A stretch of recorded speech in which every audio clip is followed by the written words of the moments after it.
So we're celebrating Kargil Vijay 25 years of the war. I'd like to know what were you doing at that time and 25 years ago, and what were your thoughts when you heard about the war? Madam, thank you so much for having me here, but more importantly, thank you to the Jammu and Kashmir Study Center. They have brought all of us together on one stage. One end we have the Veer Naris, even 25 years later. When they all, four of them climbed up the stage, they all had a bit of tears in their eyes. Anybody watching them could see what it means to them.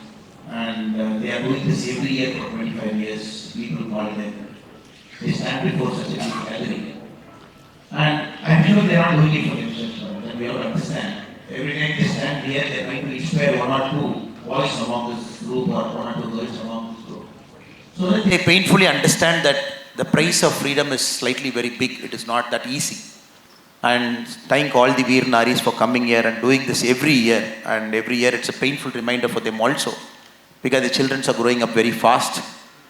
And we had a very distinguished, eminent gentlemen and women here. People who do different things in life. They all have chosen to come here. But more importantly, the glue that has bound us all, the Jammu and Kashmir Study Center. I always say, ma'am, when politicians make a mistake, the common man pays. Many cases, the soldier pays. Jammu and Kashmir is that kind of a story. When somebody is tracking that state for the last 70 years, 75 years, what happened during the independence, pre-independence, post-independence, the phases Jammu and Kashmir went through, the rise of militancy, and our brave soldiers fighting a fight for us every single day there in the border. Because more than any other profession, it is a soldier. He never knows where the next bullet is going to come. And most of us with a certain probability can say we might not die for a certain time. But for a soldier, there is no probability because it's a second. It is always there. The war is always looming. And you have two powerful neighbors, Pakistan and China, on two sides of India. And any time you're getting ready for a two-pronged attack. So the younger generation, especially such a big hall, thousands of children just graduating. For them, it is very important that what is happening today in CMR, this institution, it is very important to them. Because this is the kind of moments I still remember when I was their age. Madam Kiran Bedi was in my college.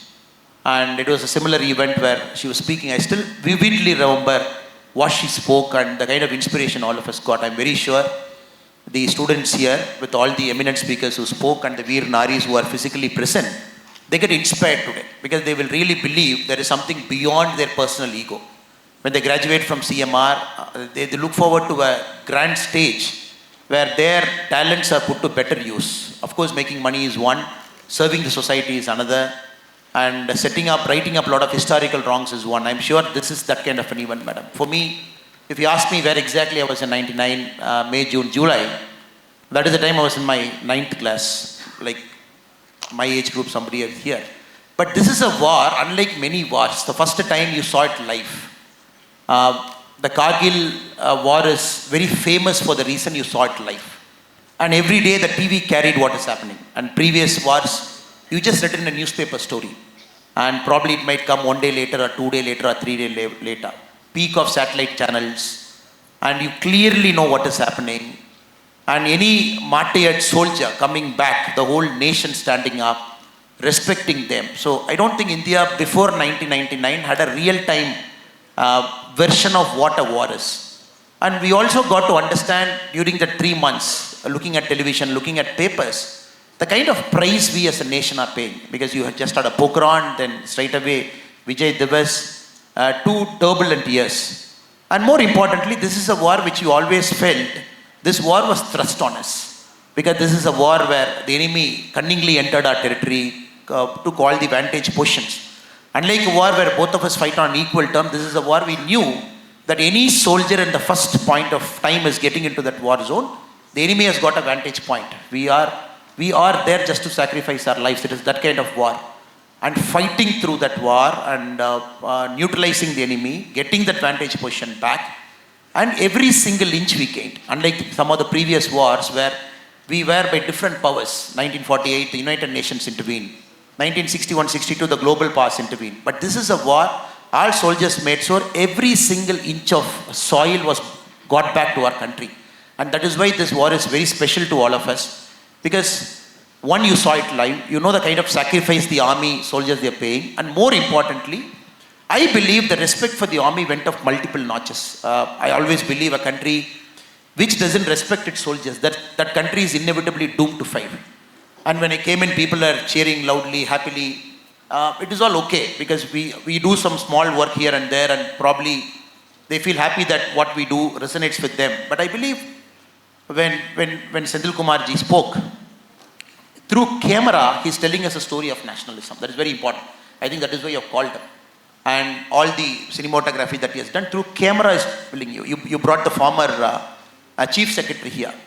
It is impossible, in the current government setup for a civil servant, 35, 37 years in his long journey, retiring with the word called integrity attached to them, retiring with the word called public service attached to them, because anybody can take a shortcut. That when you were chief secretary, they must be managing budgets of 2,50,000 crore and giving contracts worth thousands and thousands of crore and sitting there displaying integrity and leaving that job. So it is a lesson for all the kids here. That is also a way to serve the country. Because end of the day, what do the soldiers see, madam? They are on the border. And they expect all of us to behave proper human beings. The soldiers expect all of us to behave with proper integrity. The soldiers expect all of us to stand behind them when the need comes. That is the only prize a soldier is expecting. Nothing else is expecting. Because normally we celebrate martyred soldiers, rightly so. That is very important. All the martyred soldiers we celebrate because their spirit has to live on. But we also have to understand, a soldier, the family pays a price. Man is a social animal. You take a man outside the family, you put him in a border area for 6 months, 1 year, with a 30-day leave every year. Just look at the mental trauma a person goes through. That is why 99% of civilians, normally they don't want to go through that grind. And many officers and many Jawans and Sipais, when they serve an army, they voluntarily, willingly go through it. It is not that easy, madam. You are away from your, you don't even know what is happening back home. And I still remember when I was a SP, especially in Chikmagalur, so a lot of army soldiers were serving. We used to get letters after letters from their officers because they have a family problem, they have a land dispute, and somebody wants to take care of their father, and they keep writing letters because they can't come and see. So we have to understand, the army, anybody who's serving, anybody who has served, anybody who has given their life, they go through something which a normal human being is not willing to go through. That we have to appreciate. And second, your mind is always in a trauma. That when you're serving in the border area, you just don't know when there is a mood for war, when the next bullet is going to fly. That is why I'm extremely delighted and happy. At this age, they're the formative age, 21, 22, 23, they have thousands of choices before them.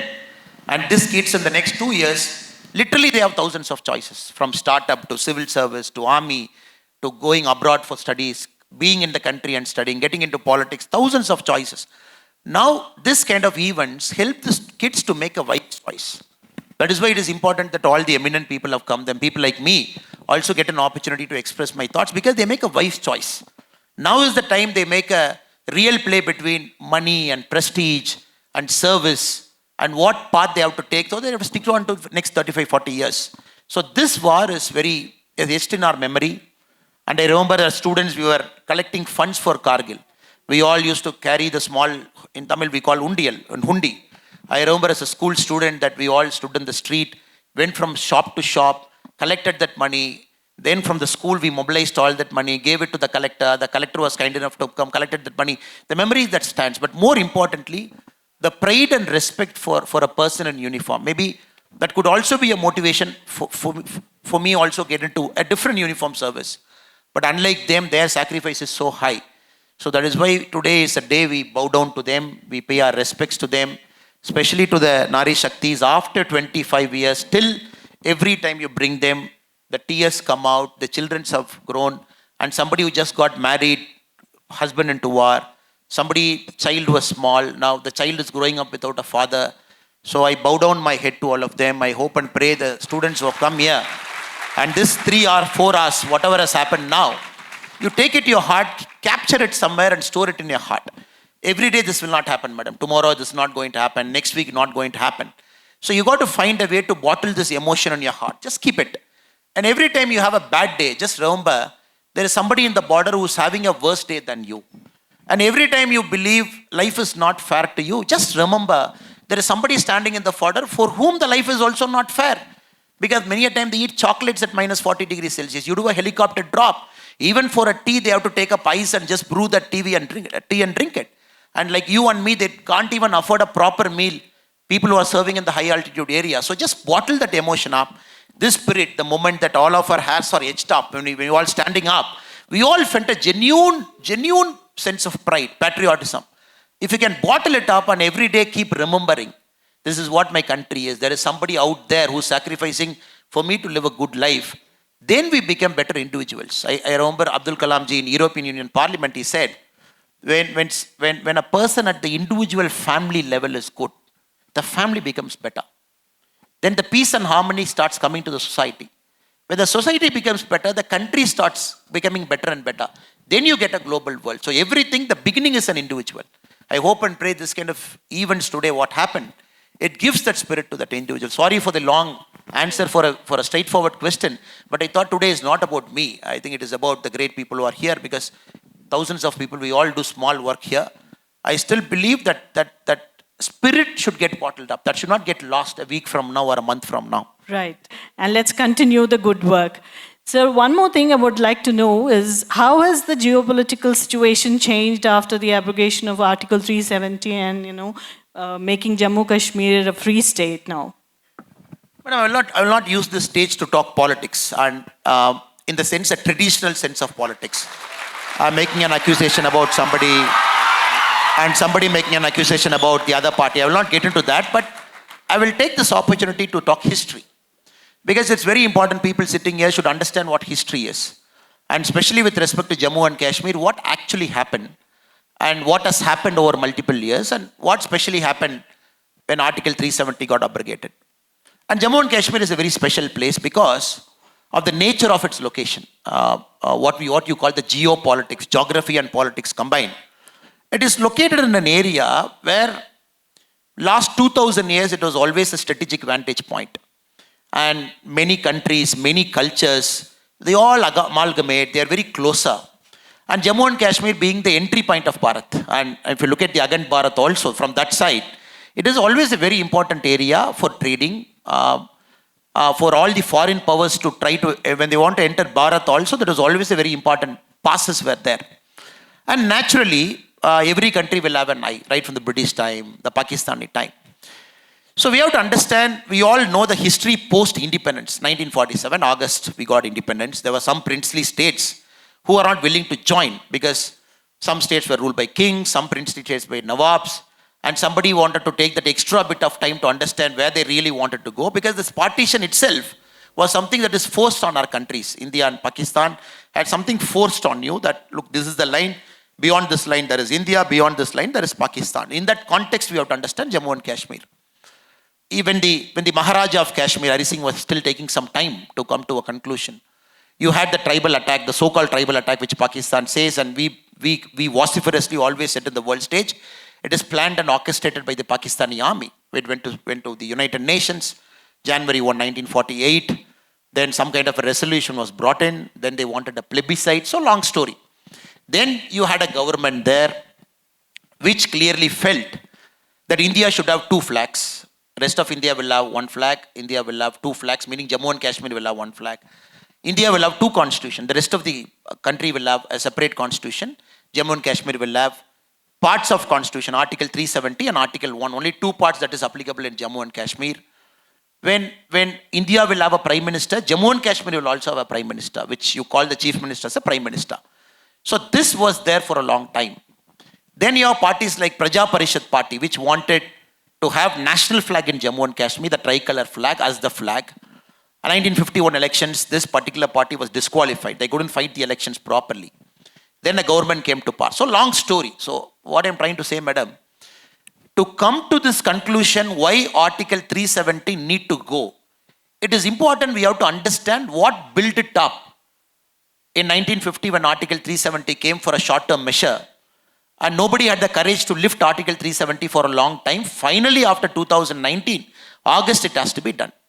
So I only request the students here, it's a good time now to at least read the history of our country. I think when the gentlemen before us, they were talking, They mentioned, especially the Chief Secretary, when he was talking, he mentioned, it is important we understand the history of this country in a proper letter and spirit. Be it Jammu and Kashmir, be it Northeast, be it parts, including Hyderabad has got a long history of struggle. If we don't understand it, then possibly, where will the patriotism for us come? Then again, Jammu and Kashmir had a long story. Then Chief Minister was dismissed, arrested. He was sent to my state for 11 years in exile. The 1975 agreement happened between Indira Gandhi ji and Sheikh Abdullah. Then 87 mass rigging of elections happened. Then probably the early signs of militancy started happening, which all led to this war. 1999, you have this Kargil War, which led to that, a geopolitical tension, where one country, the democracy was changing, the army was coming in Pakistan. The army wanted to show their power, that they are the people who will control Pakistan. They wanted to show they really mean business. Then it led to that. What is the result? 527 are brave soldiers, brave hearts, they lost their life. And a lot of geopolitical confusion, not adhering to a spirit, making sure the spirit of Jammu and Kashmir was killed at a particular point of time, because you had two constitutions, two prime ministers, two flags, which in a civilized democratic country cannot coexist. And the absence of democracy, rigging of elections, banning of political parties, so everything led one after the other. Then you had the mass exodus. Kashmir Pandits, they left. You saw the blood killings, and anybody who has seen the Kashmir file story, they know that particular part of Kashmir's history. 1989, early part of 90s, till about 1999 it went. Then the 1999 war happened, for the whole world was watching what is happening in Jammu and Kashmir. Now, possibly in our generation, I think a lot of generation has waited, madam. Especially this generation with a lot of pride can say, August 2019, when 370 was abrogated, we said right to a historical wrong. The Constitution of India that is applicable to the rest of the country is going to be applicable to the whole of Jammu and Kashmir in letter and spirit. An historical wrong that was committed in 1950, which was inserted in our Constitution, again 35A, 370 was removed, which made sure very small things. A woman born in Jammu and Kashmir, married outside Jammu and Kashmir, will have right to inherit a property there. Very small things. A person from outside Jammu and Kashmir entering Jammu and Kashmir has to get a pass to live in Jammu and Kashmir for a certain point of time. Again, a person who is in Jammu and Kashmir who belongs to the SC/ST community doesn't have India's SC/ST Act that is not applicable to that particular person. Small things for a general population, but big things for that people. Which one clear stroke after abolition of Article 370, very first time we can say, last year 2022-23, close to 1 crore 89 lakh people went to Jammu and Kashmir for the first time, who don't belong to Jammu and Kashmir as tourists. They wanted to see the beauty of Dal Lake. They want to see what this particular state is all about. So Article 370 abrogation has changed the complete nature of Jammu and Kashmir's geopolitics. Very first time you see the government in control. Very first time you don't see stone pelting. Very first time you feel the army are in better control, because end of the day the army can do their work, but at the civilian government, the people behind the army, they matters. You can't send our people in uniform to the harm's way. And you cannot expect them to be cannon fodder. As politicians are the powers to be in our country, you can't expect army to be the last resort as cannon fodder, going there, saving every time and coming. Now we can say, probably with a lot of certainty, 2019, August onwards, Jammu and Kashmir is entirely different. The geopolitics has changed. Very first time, we sitting here can safely say, my uniformed men is not put in harm's way unnecessarily. Because as a country, they cannot pay for your sins. You cannot have thousands of troops there mobilized on the borders. They cannot pay for the sins of politicians here.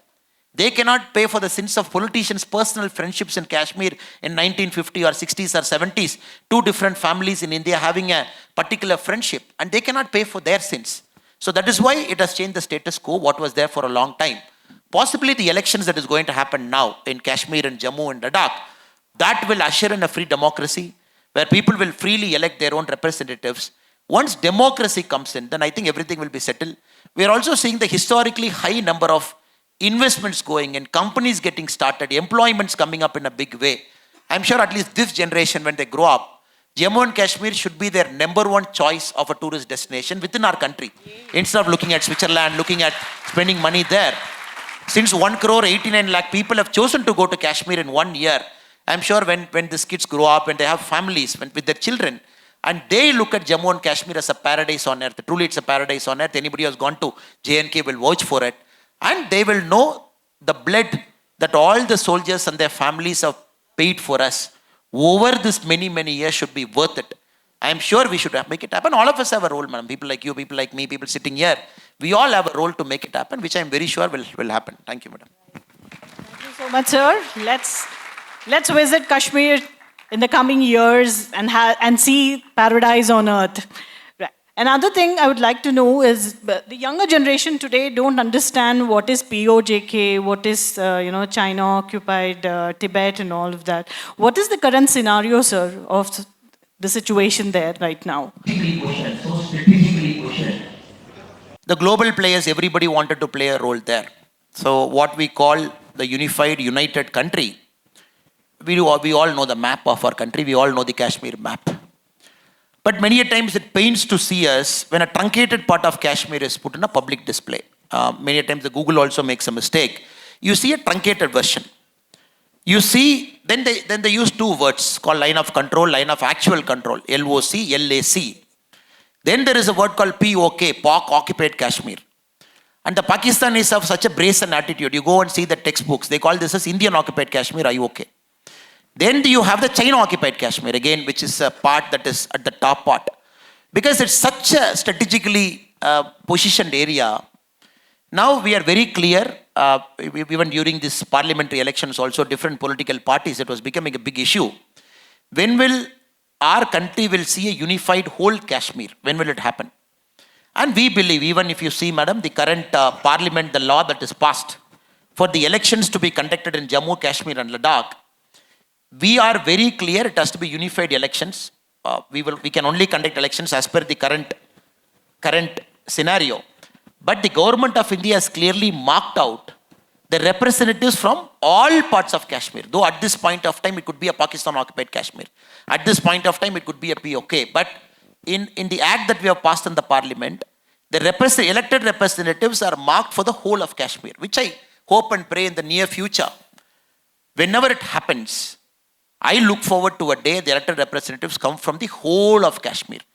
Even from what they currently call the POK-occupied Kashmir, POK, which probably they say the last village is Turtuk.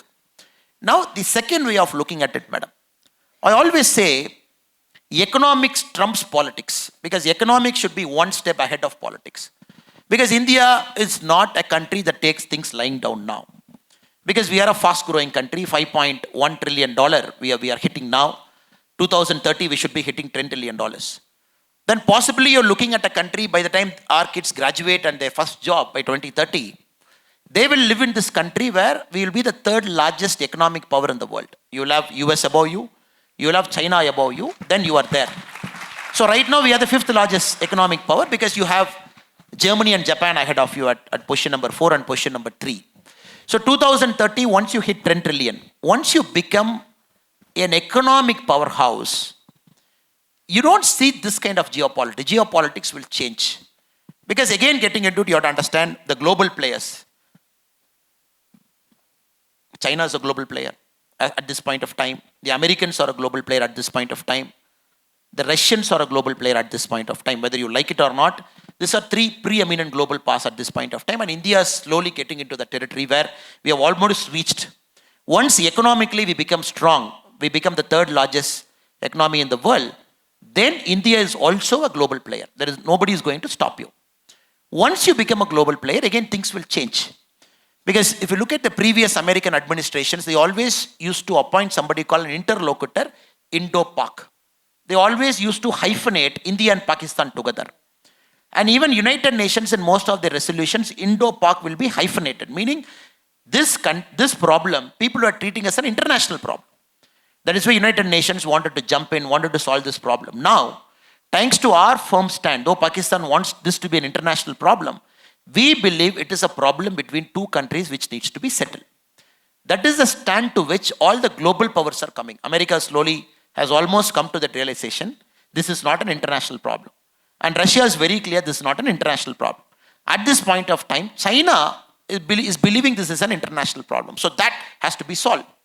Again, India rightfully wants to be a permanent member of the Security Council. And rightfully so. And many of the global powers believe India has to sit in UN in a Security Council. So everything has to happen, madam.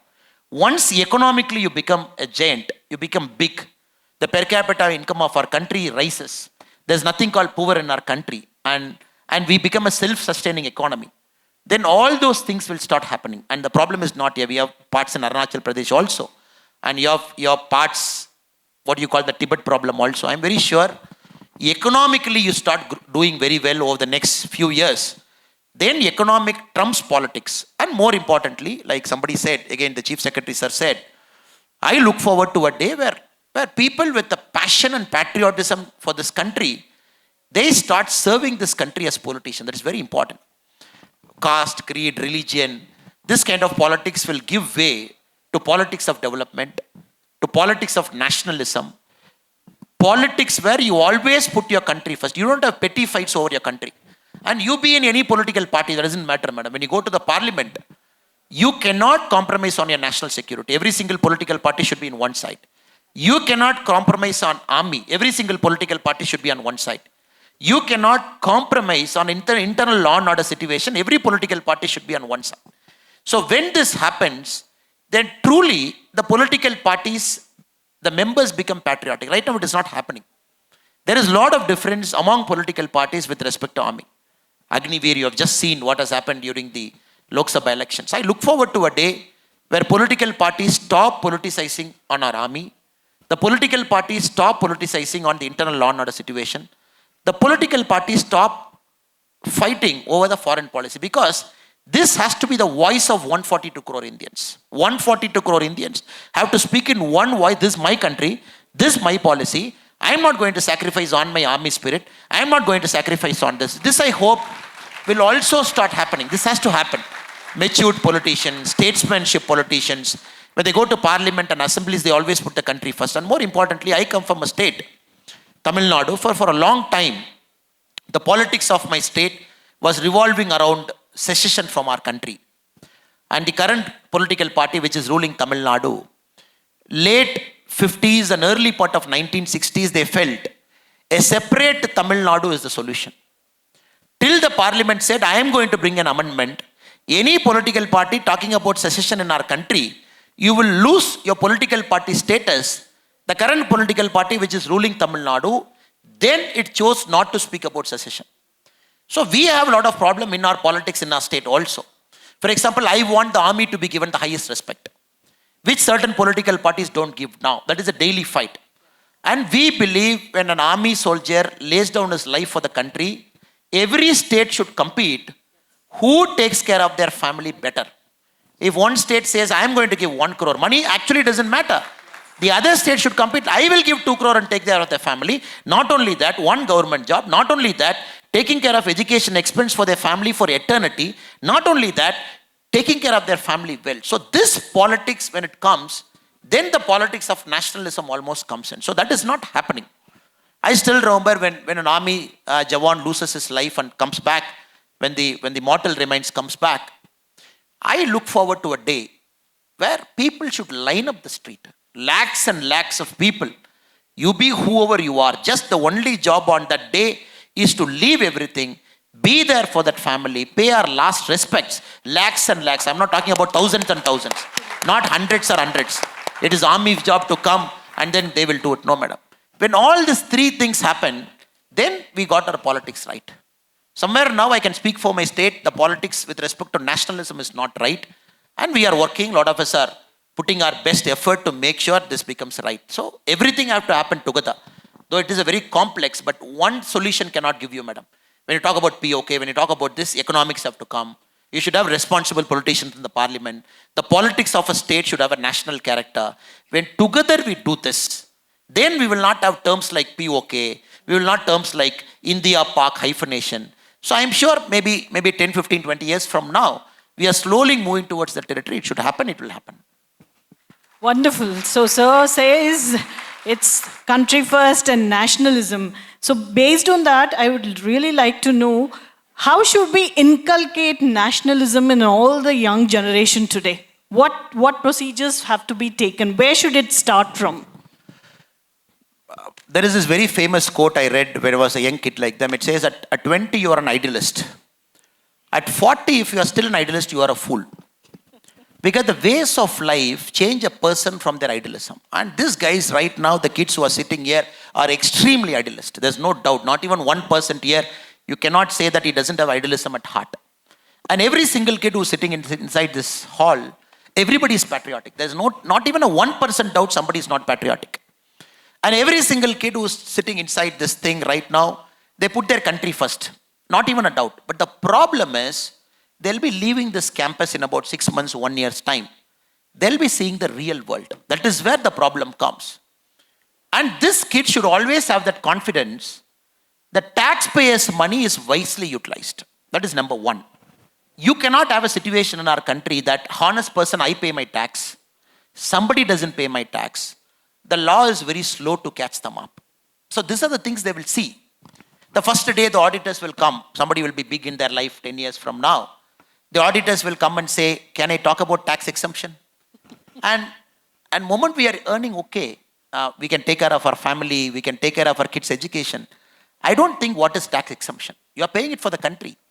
And the country needs to put roads and country needs to pay for the armed forces, take care of them. Even if you are a 100 crore guy, you are earning so much, the auditor will earn a money from you just by talking about tax exemption. A country shouldn't talk about tax exemption once you are reasonably okay. Once you're able to take care of your family. I think they'll be seeing that. And after a point of time, they'll be seeing corruption in their lives. Then the question they'll be asking is, I am giving so much to my country. Is my country giving back anything to me? Moment that questions come, we are in a dangerous territory. I am giving so much to my country. So all of us, we pay a sacrifice, madam. It is not that every single person. They give something to that country. At a point of time, inflection point, somehow you think the country is not treating you well. As a citizen, you are not getting the services. As a citizen, you are not getting a police that is ramrod straight. As a citizen, your public transport is not good. As a citizen, when rain comes, you see water on the road. You just have to walk. As a citizen, you feel thousands and thousands of crores stashed away somewhere. That is the time, probably mid-20s or early 30s, when they ask this question to themselves, is my country treating me fairly? And that is the time this kind of moral dilemma comes. I hope and pray the kids who are here will always ask this question. I will never ask what the country is going to give to me. I will always ask, what am I going to give to this country? Because you cannot have this question ulta. Because you ask this question reverse. Because the country will always have some bad individuals. And nowadays in TV, the bad individuals get shown more than good individuals. No TV camera has got time to visit all the 4 Naris sitting here and do a follow-up story. After 25 years, how is their family? I don't see any TV channel doing it. That is a story for me. That is a positive story for me. Going and talking to those mothers, doing a story now, asking, how are your children doing? Are they okay? Do you have any problems still? Do you think the government has to do more for you? Everything is great. Everything is okay. So that story will not come. You switch on the TV from morning till night, it is all bad news, more bad news, and amplified bad news, fake news. And that somebody fighting here, somebody fighting here. This politician said something about them, the other person will respond. So this kind of stories will never make a great nation. The current stories that is shown in our Indian television from morning till night, this is not going to build a great nation because you show a handful of bad guys. 99.99% of this country is made up of good people. Honest taxi drivers. Even a Uber, Swiggy guy who honestly earns money by traveling in this and giving my food. A honest watchman who stands outside CMR and does his duty for 12,000 rupees. I'm talking of honest people. But somehow in the visuals, these honest people don't come into my eyesight. So that is a problem our kids will go through. 28 and upper 30s. They will see this bad news getting amplified. So even that time, they should ask the question to themselves, I don't care what the country is giving to me. What am I giving to this country? So because this country has made sure it has withstood so many things over 20,000 years. It has seen so much invasions. It has seen our wealth getting plundered. But every time this country has risen up, because there was always a guy who stood up and said, what more can I give to my country? Since somebody said that, every time you bounce back, the next generation is having the fruits of their labor. I hope and pray they continue to be idealistic. If people call them fools for being an idealist, absolutely okay with it, no problem. Let them be fools for being called an idealist. By not paying corruption, if they want to suffer in life, let them suffer. By not paying a bribe money, if the traffic constable is making them to wait for 3 hours, let them wait, because that's how the country changes. And every time you take a shortcut, the traffic guy will always say, you pay 300, immediately I'll leave you. You pay 100, you have to go to the court to pay the challan. How many times people get this question? That is your first test of Satya Sodhanai. That is your first test. The moment you pass the test, nobody can take this country back. The first test is, do you want to pay 300 instantly, or do you want to pay 100 rupees in court? Knowing fully well, our citizens should say, okay, I'll pay 100. Sorry, I made a mistake. I didn't see the no parking. I didn't see left turn. I didn't see this. Then they go to a court, wait in the court. Their name will get called at 2:30. Then the challan goes there. 1 full day gone. Their earning capacity of 1 full day, 1,800 rupees or 2,000, paid holiday, whatever they've taken. If they are willing to go to the traffic, right, the next traffic constable will know, oh, they have become fools in our country. They have become idealists in our country. Nobody wants to pay 300 instantly. Everybody wants to pay 100 in court. This country will change. So I hope and pray in the next 10 years the kids here will go to multiple schools. Will go to thousands of schools in their life. And they have to pass through every test. That is important. They have to pass through every test. It starts today. After this lecture, after this event, after seeing the Nari sitting here, if they have taken one resolution to say, I have taken some shortcut from tomorrow morning, I am not going to do that. One resolution. If the kids are taking one resolution after leaving at 6 o'clock, whenever this is ending, I will not take a shortcut because my country suffers in the long term. Because shortcuts you take, the repercussions will always have in the long term. If they do it, I think the discussion already happening among the young generation. Have you taken a resolution today? Yes? No? So how can we make more Annamalais like you?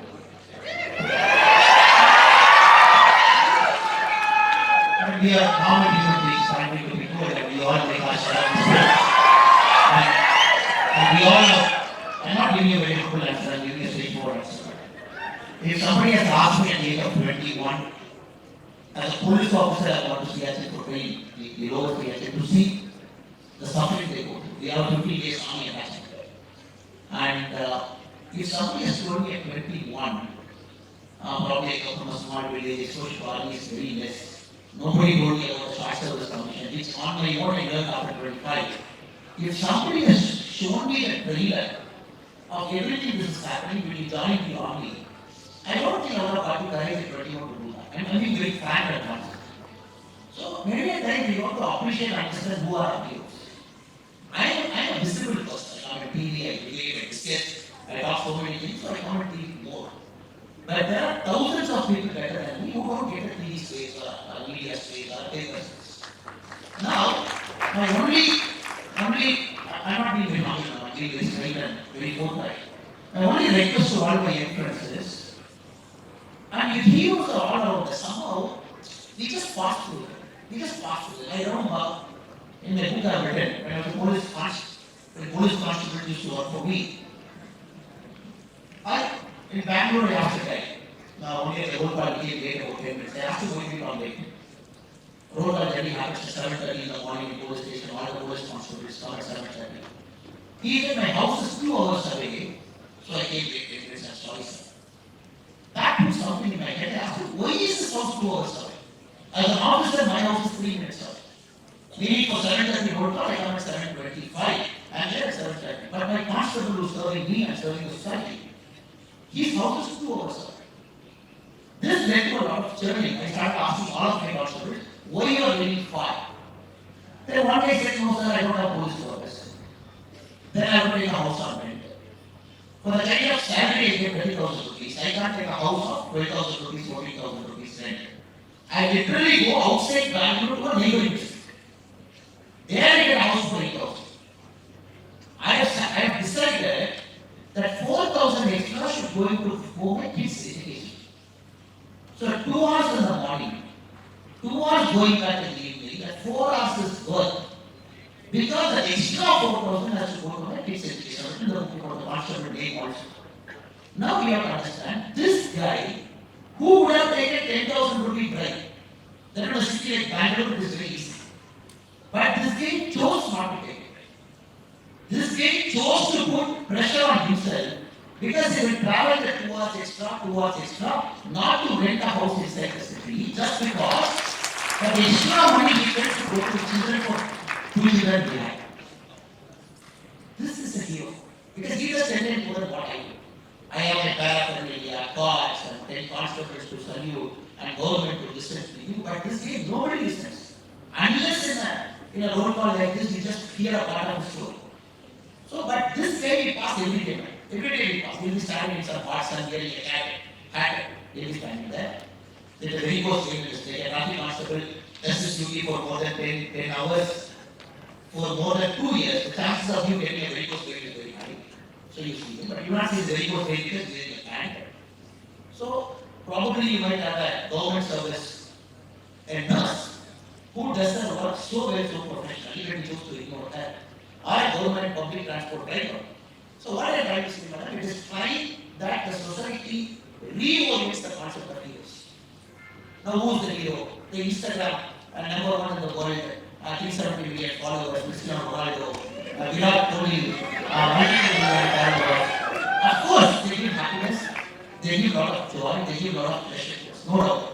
In a mad and chaotic world, I want to see Virat Kohli starting, he gives me a lot of happiness. I want to see Cristiano Ronaldo football, fantastic. But that should not mean the society consciously ignores the other news. Every time I remember in Western countries, especially US, I've seen when an army man walks, most often than not, I've seen 9 out of 10 times the public is suspect. 9 out of 10 times. I look forward to that happening in our country also. 9 out of 10 times. We don't even know that guy, we don't even know who, but he's wearing a uniform from the country. I will stop and say, how is it? Thank you for your service. There are often I keep hearing the words in America, thank you for your service, sir. I think this we have to do, only by the junior people. As people, when we see an army, they just stand up, whatever work you're doing, just put it aside. Or a fire service guy, or a police guy, or a constable, or a nurse, and say, thank you for your service. That is the only thing which will give an extra motivation to take the next book. Because he's ready to take the next book.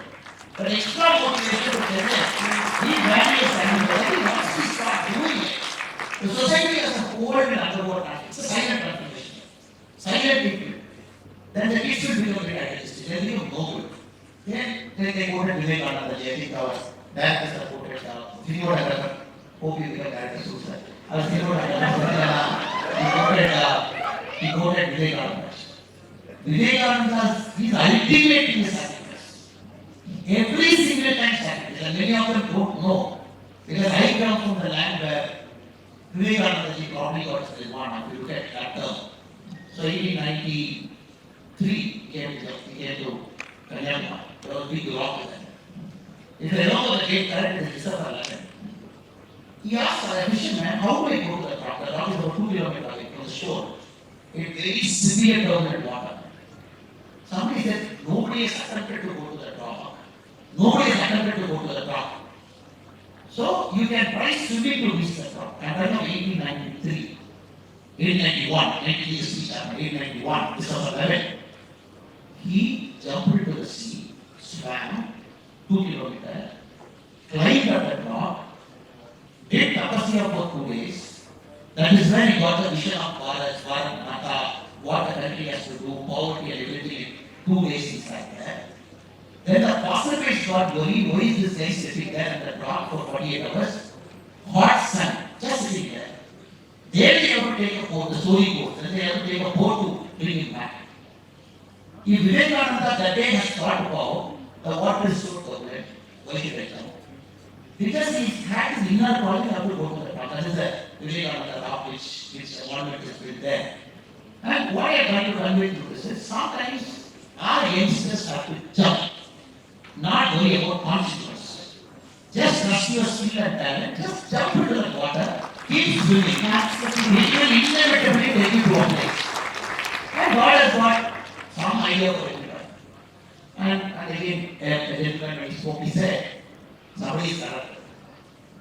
The family is questioning is corrupt. Why is he become corrupt? He being corrupt is useless to us. And corruption is a big problem. Normally we see nice things in an audience. We all see great things, nice things. We don't take a monkey out of the bag and leave that monkey to say, look, there is a monkey, ugly monkey. But till we kill corruption, not monkey.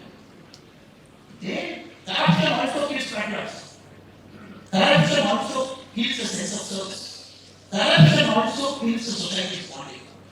And you got to eliminate corruption because corruption group was again also started. And the moment we start doing that one after another, this generation will do that. It's a matter of time. Only that mind has to shift to 1 degree to say, I'm not going to accept. No one will do it. I think we will live in a beautiful Bharat. The original Bharat which we always wanted to. Well said, sir. Corruption kills patriotism. So let's vouch that we will have a corrupt-free India very shortly.